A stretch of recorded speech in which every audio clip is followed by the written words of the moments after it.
Merci, Monsieur le Président. Je vais poser quelques questions au colonel Pivi. Mon colonel, alors, oui. On vous a posé la question ici de savoir qui était le commandant du régiment. Je reviens sur cette question autrement.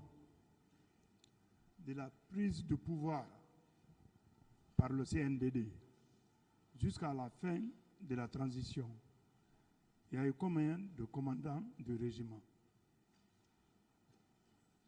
Moi, ce que je connais, à notre prise de pouvoir, il n'y avait que un chef et son adjoint, qui était le commandant Aïdor et le lieutenant Sa Alphonse.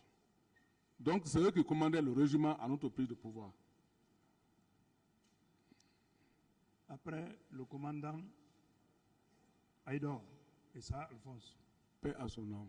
Qui les a remplacés? Je ne sais pas ce qu'ils ont fomenté sur eux. Ils ont les arrêtés. Ils ont été arrêtés par Toumba. Il les a conduits à Kassa ici.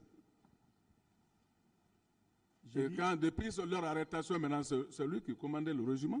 Qui commandait le régiment? Mais c'est Toumba maintenant qui commandait le régiment, lorsqu'il a arrêté les gens qui commandaient le régiment. Mon colonel, lors d'un rassemblement au camp, vous n'aviez pas présenté vous-même un béret rouge, un officier qui était le préfet de Mamou. Voilà. Vous l'avez présenté à la troupe comme commandant de régiment. Parce que nous avons ces images-là ici. Nous avons le film. Vous avez présenté quelqu'un comme commandant de régiment.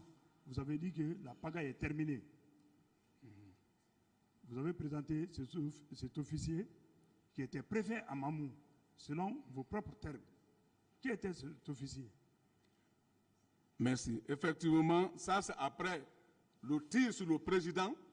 Lorsque le président a été tiré, maintenant que moi j'ai demandé un grand rassemblement général au camp où j'ai demandé de filmer même la RTG. J'ai dit parce que tout ce qu'on va arrêter ici, moi j'ai toujours dit que je ne veux pas voir aucun militaire en armes maintenant pour aller dans les marchés et se promener s'il n'est pas de garde. Donc les éléments qui sont partis au stade du 28 septembre, il faut qu'on fasse la recherche, il faut qu'on les arrête. C'est moi-même qui ai fait ce rassemblement général, à la présence de tous les officiers supérieurs qui étaient ce jour-là à Conakry ici, et j'ai nommé le commandant de la chose maintenant du régiment, un nouveau commandant du régiment qui était préfet et de grade commandant. Je l'ai fait venir du nom de André Ouéré, paix à son âme. C'est vous qui l'avez nommé comme commandant du régiment? On m'avait ordonné, le ministre de la Défense et le président m'avaient ordonné, parce que le président était déjà blessé, le ministre de la Défense m'avait ordonné de faire le rassemblement général et de rectifier, c'est-à-dire donner, comme l'armée fait, on te donne les instructions, tu vas maintenant, tu présentes. C'est moi qui l'ai présenté. Bon. Mais ce commandant de régiment a remplacé qui? Ce monsieur a remplacé mais qui? ça trouve maintenant qu'ils ont tiré sur le président. Toumba avait déjà tiré sur le président, il n'était pas là maintenant. Il avait pris la fuite. Donc, qui l'a remplacé? Ce qu'il veut savoir. Celui qui l'a remplacé, c'est le commandant André Ouéré. Il a remplacé qui? Il a remplacé Toumba. Mais mon commandant et mon colonel, pourquoi vous avez dit devant, ça est mentionné dans votre PV ici, que le président Dadis était le commandant du régiment? Non, moi je n'ai pas dit ça. Je n'ai pas dit que le président Dadis était le commandant du régiment. Non. Vous ne l'avez jamais dit? Non. On l'appelle, comme on dit, commandant des forces armées. Là, l'appellation, on donne ça. Le commandant du régiment. Mais pas un régiment. D'accord, je passe. Le tribunal va apprécier vos réponses. En votre qualité de ministre de la Sécurité présidentielle, vous avez pris l'initiative sur vous d'arrêter les gens, selon vous, qui sont partis au stade du 28 septembre. Oui, Vous vous êtes référé au ministre de la Justice? Ou bien à l'époque, la justice n'existait pas, c'est vous qui, à la présidence là-bas, tout était permis? Pourquoi vous n'avez pas vu le ministre de la Justice? non, moi, à partir du moment où je suis parti parler au président, quand il m'a parlé maintenant que de me calmer à l'arrivée d'une mission internationale qui vient, donc je n'ai plus fait part à ça.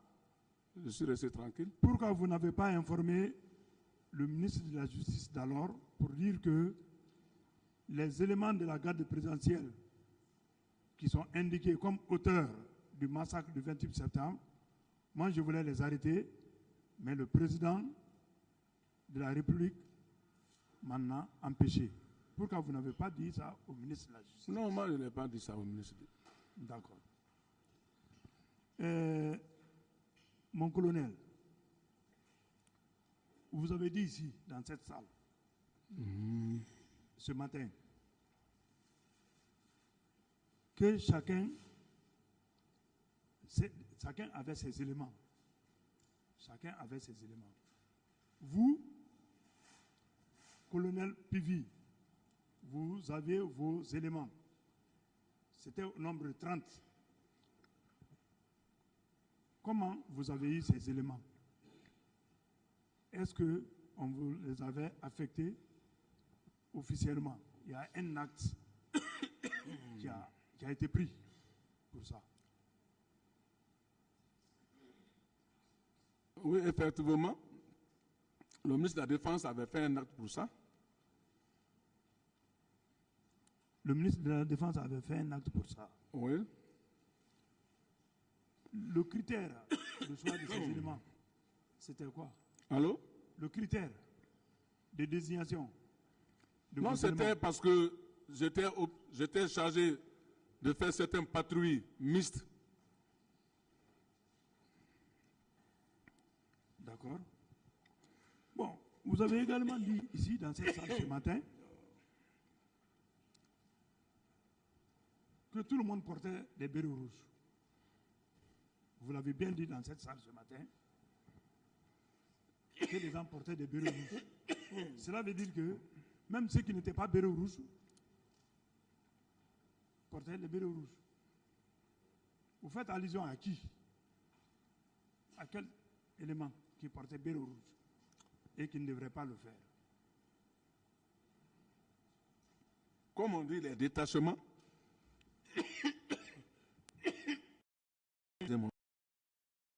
Quand, une fois affecté à la présidence, tu es détaché au niveau de la présidence.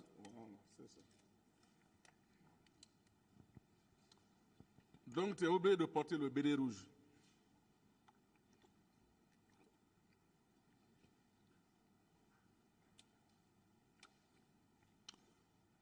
Non, je crois que vous n'avez pas dit dans ce sens. C'est comme une sorte de pagaille. Chacun pouvait se permettre de faire ce qu'il veut. C'est dans ce sens que vous avez parlé. Donc moi, je veux savoir en ce moment qui n'était pas autorisé à porter béret rouge, mais qui était en béret rouge. Non, par exemple, il y avait l'équipe de colonel Tibro, eux, ils ne portaient pas le béret rouge, eux étaient en béret vert, Lacoste noir. Non, moi, ma question n'est pas répondue. Il veut savoir qui portait des bérets rouges qui n'étaient pas autorisés. C'est ça? Est-ce que c'est votre question? Oui, c'est bien ça, monsieur. C'est ce qu'il veut savoir. Oui, bon, il y avait des détachements blindés. Les blindés, c'est les bérets noirs. Mais une fois qu'ils étaient dans le détachement, ils sont maintenant au niveau de là-bas. Donc, ils sont obligés de porter le béret rouge. Ils sont obligés ou bien c'était autorisé?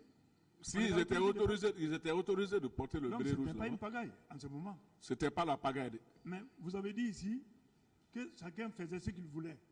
Des gens portaient des bérets rouges. J'ai bien dit, j'ai dit à un certain moment, pas le début. D'accord. Le tribunal va apprécier. Dans votre déclaration ici ce matin, vous avez dit la sœur de votre chauffeur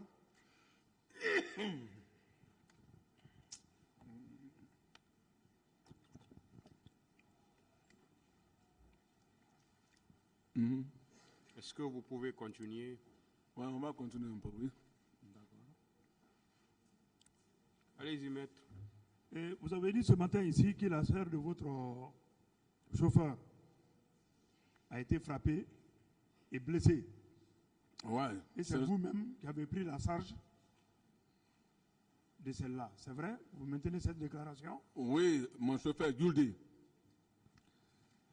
Vous, en tant que ministre de la Sécurité présidentielle, un homme influent du régime, vous n'étiez pas informé qu'il y avait une prise en charge qui avait été faite? 1,4 milliard et quelques millions ont été débloqués, remis au ministre de la Santé pour prendre en charge toutes les victimes.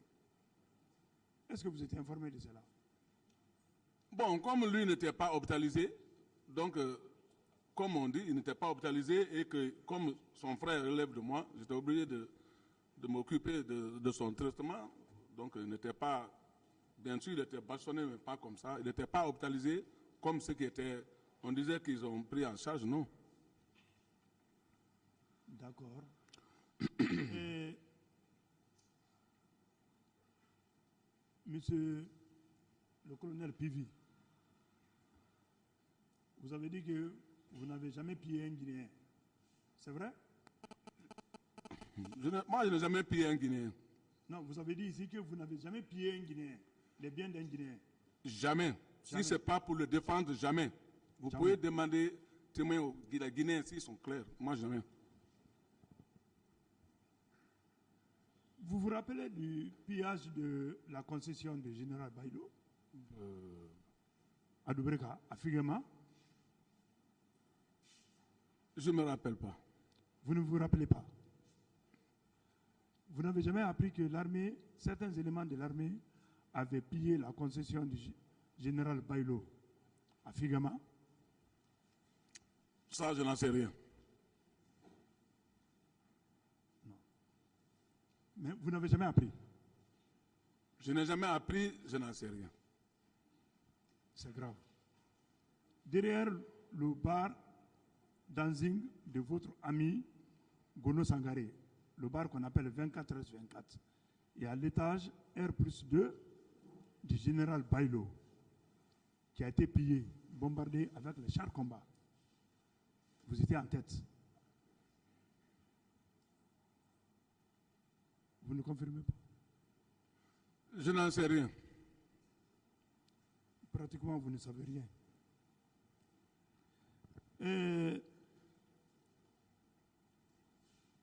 mon colonel, Oui. nous avons des partis civils,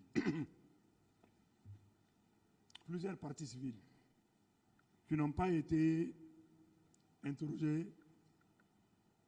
le même jour, qui ne se connaissent pas, qui ne se sont même pas vus, qui ont déclaré les mêmes choses contre vous, concernant votre présence au stade, concernant le pillage de leurs biens tout au long de la route des Princes. Si cette déclaration a été faite contre une autre personne, on vous saisit, vous, des tranchées, qu'est-ce que vous allez dire? Quoi? Nous avons plusieurs partis civils qui ont fait des déclarations qu'ils ont été victimes de pillage. Ils ont vu M. Claude Pivi au stade du 28 septembre. Ces partis civils ont été interrogés des jours différents. Ces partis civils ne se connaissent pas. Mais il se trouve que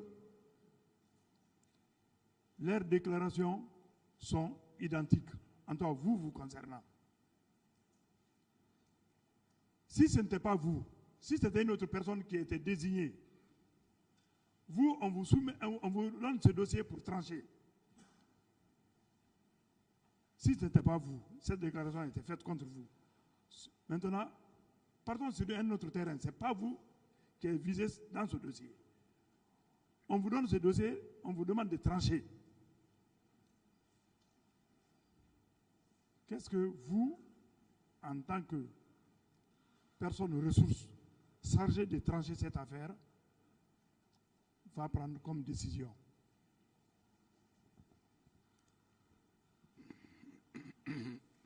Ah, mais si c'est où nous sommes, on est là à la justice pour trancher, faire sortir la vérité. Donc, si c'est le même problème, c'est la justice qui a le dernier mot, qu'il apparaître ici, on fait confrontation. Si c'était vous la justice, je suis dans ce cadre-là. Si c'était vous. Si c'est moi qui ai la justice, oui. Je tranche et je donne la vérité à qui a la vérité. Je vous remercie bien, Monsieur le Président.